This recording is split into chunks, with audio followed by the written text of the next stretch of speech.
వల్ల ఆ technical problem వల్ల సిబిఐ ఏం చేయలేకపోతుంది. అది కిషోర్ రెడ్డి గారు మాటలో నాకు అర్థమైంది.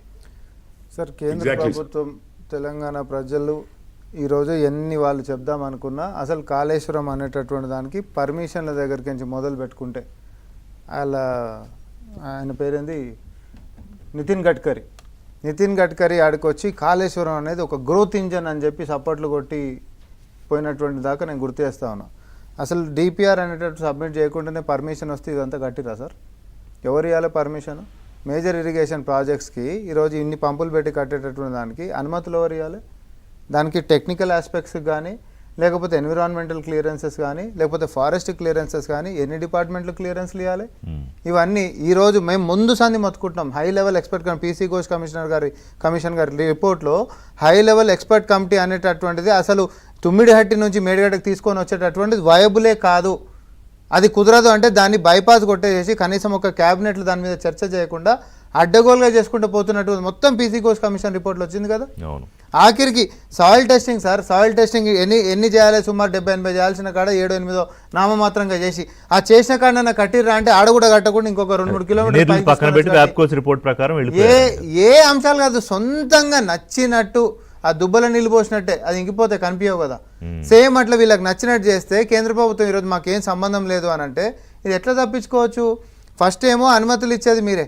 ఈరోజు రీజనల్ ఆఫీసర్స్ ఉంటాయి కేంద్ర ప్రభుత్వానికి, కట్టేటప్పుడు పోయి ఇన్స్పెక్ట్ చేయాల్సినటువంటి బాధ్యత దాకా కేంద్ర ప్రభుత్వం మీద ఉంటుంది. కేవలం రాష్ట్ర ప్రభుత్వం కట్టుకుంటూ పోతే మేము పైకెంచి చూస్తామని కాదు. ఇక్కడ రీజనల్ ఆఫీసర్స్ కంచి మీ ఆఫీసర్స్ పోయి ఇన్స్పెక్ట్ చేయాలి. ఏం చేస్తుండ్రు, ఎట్లా కడుతున్నారు, క్లియరెన్స్ ఉందా లేదా?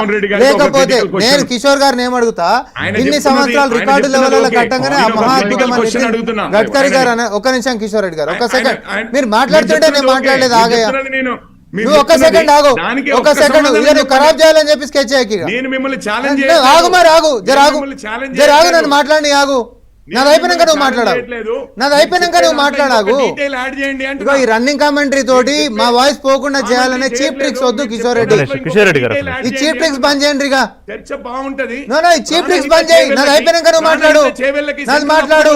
అది అర్థమైంది ఇప్పుడు మీకు అర్థమైందా? నీకు అర్థమవుతుందా? నాది అయిపోయినాక నువ్వు మాట్లాడంటున్నా. రన్నింగ్ కామెంటరీ తోటి దాన్ని పక్కదారి పట్టేయకు.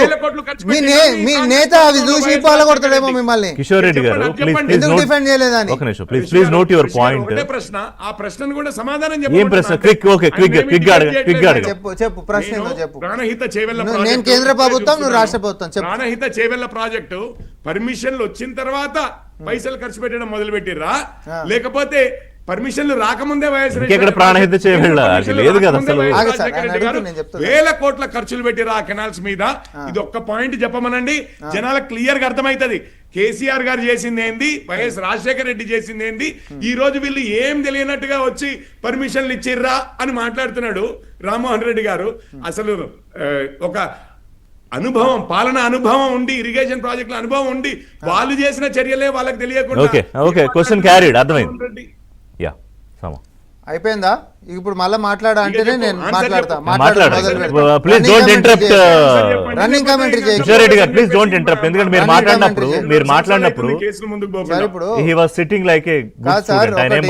ఇప్పుడు ప్రాణహిత చేవెళ్ల ప్రాజెక్టులు కడుతున్నప్పుడు ఇట్లనే బీజేపీలో లేకపోతే కేంద్రం నుంచి వచ్చేసి మహా అద్భుతాలు ఇంకోటి అనేటట్టు అనుమతులు లేకుండానే మాట్లాడారు ఎవరన్నా? అట్లాంటిది ఏమన్నా జరిగిందా? ఆడ మీకు సంబంధించినటువంటి పక్క రాష్ట్రంతో పంచాయతీ అవుతున్నప్పుడు మళ్ళీ ఇదే రన్నింగ్ కామెంటరీ సార్ ఎంత దరిద్రం అంటే పాలనా దరిద్రమే ఇక్కడ మాట్లాడు కూడా నా రిక్వెస్ట్.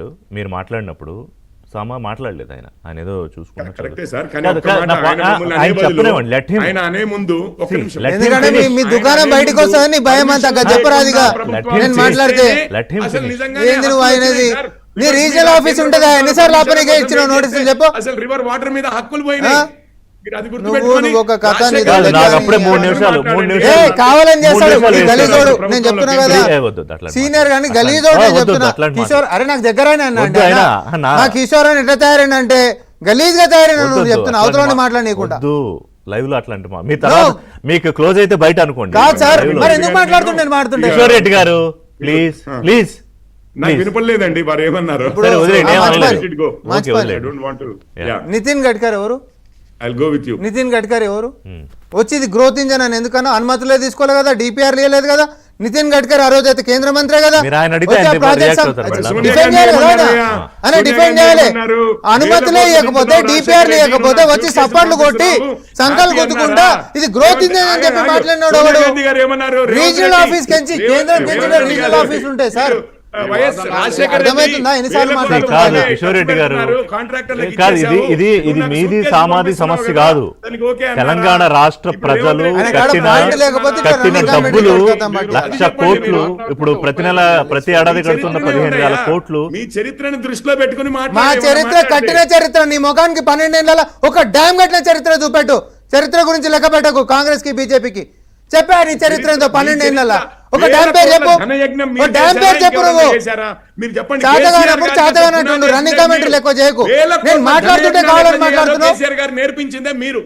అరే నువ్వు నీ కేంద్ర మంత్రులు వచ్చి సంకల్ గుర్తుకుంటే చప్పట్లు కొట్టిరని చెప్తున్నా నేను. నువ్వు ఈ రోజు సిబిఐకి ఇచ్చినాం సార్. ఫస్ట్ ఏమన్నా ఇదే బీజేపీ 48 గంటలలో రేవంత్ రెడ్డి గారు బీఆర్ఎస్ పార్టీ ములాఖాత్ అయిపోయినాయి. వాళ్ళని కాపాడే ప్రయత్నం చేస్తుండు. ఈ రోజు వాళ్ళు మాట్లాడుకున్నారు, బూటలు చదువుకున్నారు.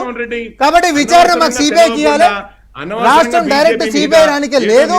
రాష్ట్రం అనుమతిస్తే తప్ప రానికి ఉండదని చెప్పారు. ఓకే, ఒక్క నిమిషం కిషోర్ రెడ్డి గారు, ఇలా అయితే మనం నెక్స్ట్ ఒక పాయింట్ కూడా ముందుకు వెళ్ళలేము. ఒక్క విషయం సార్, మీరు ఒక్క విషయం. ప్రపంచం అంతా చూస్తుంది నేను మాట్లాడుతుంటే రన్నింగ్ కామెంటరీ చేస్తున్నాను. ఆయన అసలు వర్షం అప్పుడు వైఎస్ ఒక మాట గారు అన్నాడు. కేసీఆర్ గారికి ప్రికర్సర్ కాదా? కాదు, ఒక విషయం నువ్వు కాదా? కిషోర్ రెడ్డి గారు, వేల కోట్లు కిషోర్ రెడ్డి ఖర్చు గారు పెట్టలేదా ఆయన? కాదు. ఆయన వేల కోట్లు ఖర్చు పెట్టిన దాంట్లో కాదు, ఈరోజు నా మాట ఇంకా అన్న వినండి, బిందు కిషోర్ రెడ్డి గారు. నీళ్లు ఒక నీళ్లు నిమిషం, కూడా ఒక ప్రవహించకుండా నిమిషం. వేల కోట్లు ఖర్చు పెట్టలేదా? కాదు, let me take it- barrage let me take లేకముందే it- కెనాల్లకు let me take it forward, పర్మిషన్లు please. లేకుండా వేల కోట్ల కాంట్రాక్ట్లు ఇవ్వలేదా? కాదు, అదొకటి మీరు చెప్పండి. చెప్పాలనుకున్న మీరు అడగాల్సినవని నేను మీకు మళ్ళీ టైం ఇస్తున్నా. 30 seconds లో మీరు అడగండి, మళ్ళీ దయచేసి అడ్డు రావద్దు, మాట్లాడండి. ఓకే. నేను ఒకటే ఒక ప్రశ్న, ఈ ప్రశ్నకి సమాధానం చెప్పి వారిని మాట్లాడమనండి. వేల కోట్ల కాంట్రాక్టులు వైఎస్ రాజశేఖర రెడ్డి గారు ఇదేడా ప్రశ్న. మళ్ళీ రాజశేఖర రెడ్డి ఎక్కడ? ఇచ్చారా లేదా? 2009 రాజశేఖర రెడ్డి జలయజ్ఞం అని చెప్పి ఖర్చు పెట్టిన డబ్బుల్లో దేనికైనా వేల కోట్లు వృధా అయినాయా లేదా? కేసీఆర్ గారు అదే 2000 ప్రాజెక్టుని తీసుకుని కాదు, changes చేసి దాన్ని- కాళేశ్వరం దాన్ని గురించి ఇంకా మనం పెద్ద మాట్లాడుతుంటే ప్రాజెక్టు మీరు ఎక్కడో చేసి 15 ఏళ్ళు కొంచెం వృధా వెనక్కి చేశారా వెళ్ళారు, 20 లేదా? ఏళ్ళు వెనక్కి వెళ్తే సో ఎట్లా కేసీఆర్ కిషోర్ గారి రెడ్డి గురువు గారు? గారు వైఎస్ రాజశేఖర రెడ్డి గారు కాదా? అదొక్కటే నేను అడుగుతున్నాను అంతే.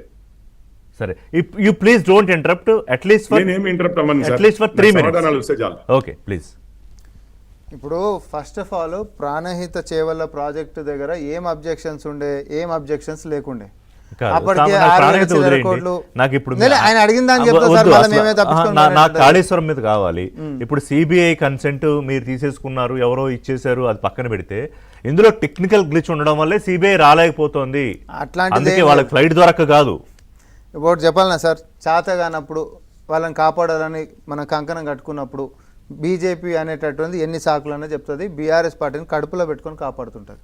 నేను మళ్ళీ కూడా చెప్తాను, ఈ ప్రాజెక్టు అప్రూవల్స్ దగ్గర నుంచి పర్మిషన్స్ దగ్గర నుంచి అలా కేంద్ర మంత్రులు వచ్చి సంకల్పించుకొని సపోర్ట్లు కొట్టిన దాకా ఆఖరికి మేమేడ విచారణ వాళ్ళ మీద చర్యలు తీసుకుంటామో అని చెప్పి వచ్చి తొడలు కొట్టేసిన కిషన్ రెడ్డి గారు, బండి సంజయ్ గారు, వీళ్ళందరూ రేవంత్ రెడ్డి గారు, బీఆర్ఎస్ పార్టీ ఒకటైపోతుంది, వీళ్ళు చదువుకుంటారు, వాళ్ళని కాపాడే ప్రయత్నం చేస్తారు, దమ్ముంటే సిబిఐకి ఇచ్చేసేయాలని 48 గంటలలో లోపడేస్తామని అన్నారా లేదా?